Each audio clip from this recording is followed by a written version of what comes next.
Inspector जिस लड़की के साथ रूम में था वह कौन थी? यमयले के बेटे ने शिवानी को पीसीओ बूथ में जिंदा क्यों जलाया? शिवानी ने अपने कातिलों को कैसे सजा दी? इंस्पेक्टर ने लड़की की आत्मा को उसके पिता से कैसे मिलाया? आज की इस वीडियो में हम इस भूतिया घटना को विस्तार में जानेंगे। अगर आप भूतिया स्टोरी सुनना पसंद करते हैं तो आप हमारे चैनल को सब्सक्राइब जरूर करें। चलिए वीडियो को स्टार्ट करते हैं। आज की ये मेरी कहानी एक ऐसी घटना के बारे में है जिसने मुझे हमेशा हमेशा के लिए बदल कर रख दिया। आज से ठीक 15 दिन पहले ही लोग मुझे सीनियर इंस्पेक्टर राजीव के नाम से जानते थे, पर आज मैं सिर्फ राजीव हूं और मेरी इस हालत का जिम्मेदार एक फोन कॉल है। मैंने बिस्तर पर लेटे हुए शिवानी से कहा।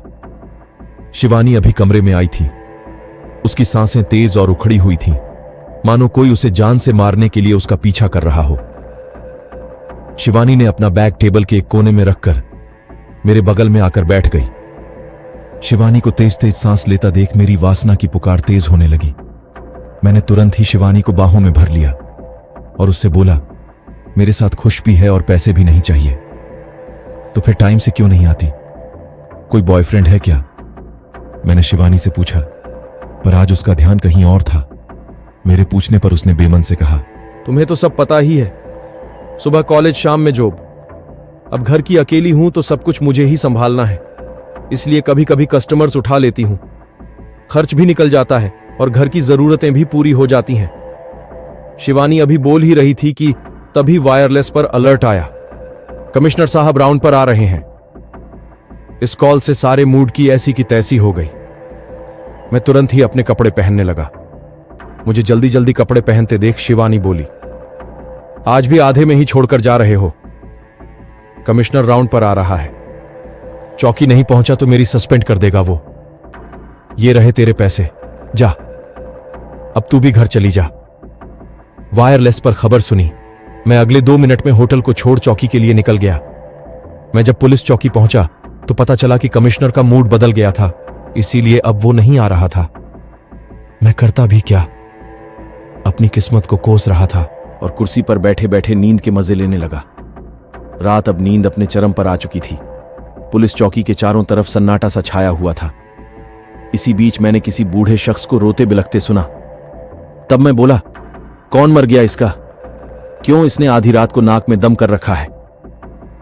हवलदार, जरा देखो इसे। आधी रात को मैंने हवलदार को उस बूढ़े व्यक्ति को चुप कर के लिए भेजा तो था, लेकिन मुझे बिल्कुल भी अंदाजा नहीं था कि वो सीधा मेरे पास ही चला आएगा। इंस्पेक्टर साहब, मेरी बेटी किसी बड़ी मुसीबत है, शायद उसे किसी ने मार दिया है। आप जल्दी कुछ कीजिए इंस्पेक्टर साहब। इंस्पेक्टर साहब।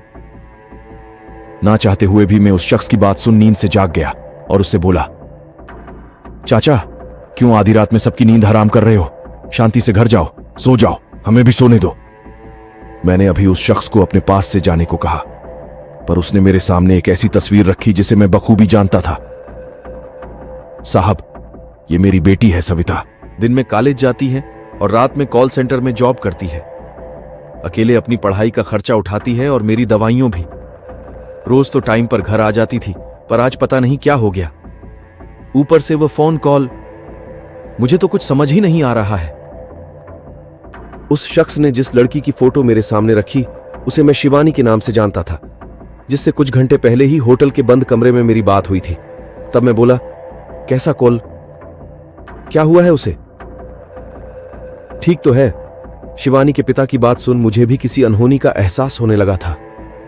पता नहीं साहब, रोज जब काम से निकलती हैं तो मुझ फोन करती है, लेकिन आज मुझे फोन किया ये बताने के लिए कि उसे मरने में बहुत खुशी हो रही है। उसने कहा कि मैं अपना ध्यान अच्छे से रखूं। अगर आपको मेरी बातों पर यकीन नहीं है तो आप ये कॉल रिकॉर्डिंग सुन लीजिए। इतना कहकर शिवानी के पिता ने अपनी बेटी से हुई आखिरी रिकॉर्डिंग को प्ले कर दिया। पापा, मुझे खुशी है, मैं अब मरने जा रही हूं। आप अपना ख्याल रखिएगा। आपकी प्यारी बेटी सविता। अपनी बेटी की आवाज सुन सविता के पिता फिर एक बार फूट फूट कर रोने लगे, पर मैंने जो सुना उसे सुन मेरे पैरों तले जमीन खिसक गई। भला कोई मरने के लिए इतना खुश कैसे हो सकता है, वो भी तब जब उस पर इतनी जिम्मेदारियां हों। जो जिंदा रहने के लिए इतना सब कुछ करती है, भला उसे मरने में इतनी खुशी कैसे मिल सकती है? ऐसे अनगिनत सवाल मेरी सोच को कुरेद रहे थे, जिनका जवाब मुझे हर हाल में जानना था, क्योंकि वह शिवानी ही थी जिसने मुझे मेरी पत्नी के जाने के बाद संभाला था। मैंने तुरंत ही शिवानी के पिता से शिवानी की आखिरी कॉल की डिटेल्स ली और हेडक्वार्टर फोन करके बोला, मैंने अभी तुम्हारे पास एक नंबर भेजा है, मुझे उसकी लास्ट लोकेशन चाहिए, अर्जेंट है। हेडक्वार्टर से बात किए अभी कुछ ही मिनट हुए थे कि मेरे पास शिवानी की सारी कॉल डिटेल्स आ गई और उसकी लास्ट लोकेशन भी। मैं अभी फुटेज देख ही रहा था कि अचानक से मैंने देखा स्क्रीन एक पल को ब्लर हो गई और एक फोन बूथ अचानक से शिवानी के पीछे खड़ा दिखा, जिसे देख मैं और शिवानी के पिता दोनों डर गए। ये क्या? ये तो यहां नहीं था, मैंने चौंकते हुए अंकल से कहा। अंकल भी मेरे साथ सीसीटीवी फुटेज देख रहे थे। सच कहूं तो मुझे वह फोन बूथ जाना पहचाना लगा, लेकिन इससे पहले मैं कुछ सोच पाता, शिवानी के पिता ने चिल्लाते हुए कहा, मतलब इसी ने मेरी बेटी की जान ली है। साहब, इस बूथ को जला दीजिए, वरना यह बहुतों को जान से मार देगा। आप ये क्या कह रहे हैं? एक पीसीओ बूथ कैसे किसी की जान ले सकता है? मुझे तो लगता है कि इसके पीछे किसी गैंग का हाथ है। नहीं साहब, यह पीसीओ बूथ मेरा ही हुआ करता था। अब 15 साल बाद यह मुझसे बदला लेने आया है। शिवानी के पिता की बातें मेरे कुछ समझ नहीं आ रहा था। साफ साफ बताओ बात क्या है, और इस पीसीओ बूथ से आपका क्या कनेक्शन है? मेरी बात सुन शिवानी के पिता कुछ सोचते हुए बोले, साहब, आज से 15 साल पहले मैं इसी शहर के बाहर एक पीसीओ बूथ चलाता था। आसपास के सब लोग मेरे बूथ पर ही बात करने आते थे। फिर एक दिन कुछ लड़के किसी लड़की को किडनैप कर मेरे बूथ पर ले आया और उसे बेहोश कर मेरे बूथ में छिपा दिया। कुछ समय बाद जब मामला चारों तरफ फैल गया तो उसके दोस्तों ने बूथ समेत उस लड़की को भी जिंदा जला दिया और मुझे धमकी दिए कि यह बात किसी मत बताना, और ढेर सारे पैसे देकर कहीं दूर जाने को कहा, वरना वो मेरा भी वही हाल करते हैं जो उन्होंने उस लड़की का किया था। मैं डर गया था। वो लोग मेरे साथ मेरी बेटी निशा को भी मारने की धमकी दे रहे थे। मैं मजबूर था साहब। सविता के पिता से पीसीओ बूथ की सारी कहानी जान मैं दंग रह गया। लोगों का कहना था कि वह एक एक करके गायब होने लगे, जो उस लड़की को जिंदा पीसीओ बूथ में जलाए थे। अब मुझे सारी बात समझ आने लगी है। उन सबको इसी पीसीओ ने मारा है। मैं अभी इस पूरी वारदात के बारे में सोच ही रहा था कि तभी सविता के पिता उस लड़की के बारे में कुछ बोल रहे थे। मैंने उनकी बात सुन ली और तुरंत उनसे पूछा, आप किसकी बात कर रहे हैं? साहब, मैं उसी लड़की के बारे में बात कर रहा हूं जिसे मेरे बूथ में जिंदा जलाया गया था। उसका पिता आज भी अपनी बेटी को ढूंढ रहा है, लेकिन आज तक वह उसको नहीं मिली। तब मैं बोला कि आज मैं उस बाप को उसकी बेटी से मिलाकर रहूंगा। मैं तुरंत उस कॉल बूथ में गया और कुछ देर खड़ा रहा। इतने में लड़की की आत्मा, जिसको कॉल बूथ में जिंदा जलाया गया था, वह मेरे अंदर समा गई और मुझे मारने की कोशिश करने लगी। मैंने उन काली शक्तियों से कहा जिसे सुन वो थोड़ी शांत हो गई। मैंने भी याद किया हुआ नंबर तुरंत डायल कर दिया।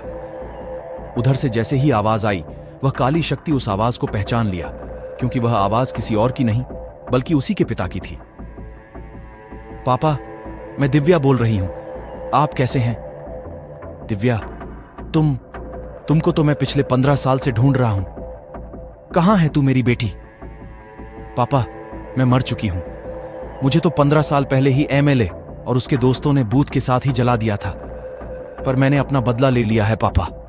मैंने उस एमएलए बेटे के साथ साथ उसके दोस्तों को भी मौत के घाट उतार दिया है। बस वो इंस्पेक्टर बाकी है जिसने मेरी केस की फाइल को क्लोज कर दिया था, और अब मैं उससे भी मरने जा रही हूं। दिव्या जिस इंस्पेक्टर की बात कर रही थी वो इंस्पेक्टर में ही था, और मैंने ही उसका केस क्लोज किया था। दिव्या की आत्मा ने मेरे शरीर पर कब्जा कर अपने पापा से बात कर रही थी। दिव्या की बात सुन उसके पापा ने कहा कि तभी मुझे अपने पीछे कुछ महसूस हुआ। मैंने जब पीछे मुड़कर देखा तो फोन बूथ के दरवाजे पर शिवानी के पापा अपने हाथ में फोन लिए दिव्या से बातें कर रहे हैं, जिसकी आत्मा मेरे अंदर थी। मैं इससे पहले कुछ समझ पाता, मेरे अंदर से सविता की आत्मा निकली और अपने पिता से गले आ मिली। दोनों इतने सालों बाद खूब दिल खोलकर रोए थे। एक बेटी और बाप के प्यार का यह रूप मैंने पहली बार देखा था। मरने के बाद भी एक बाप अपनी बेटी से उतना ही प्यार करता था। दिव्या की आत्मा ने जब मेरा जिस्म छोड़ा तो उस वक्त मैं निढाल होकर फोन बूथ में रोने लगा था। मुझे मेरी गलती का एहसास हो चुका था और यह भी कि शिवानी, सविता और निशा एक ही लड़की थी और शिवानी के साथ गुजरी हर एक रात मेरा वह भ्रम था और कुछ नहीं। उसी पल मैंने ठान लिया कि वो रात पुलिस की नौकरी में मेरी आखिरी रात होगी। उसके बाद मैंने खुद ही नौकरी छोड़ अपना जुर्म कबूल कर लिया। आज मैं अपने पापों की सजा काट रहा हूं।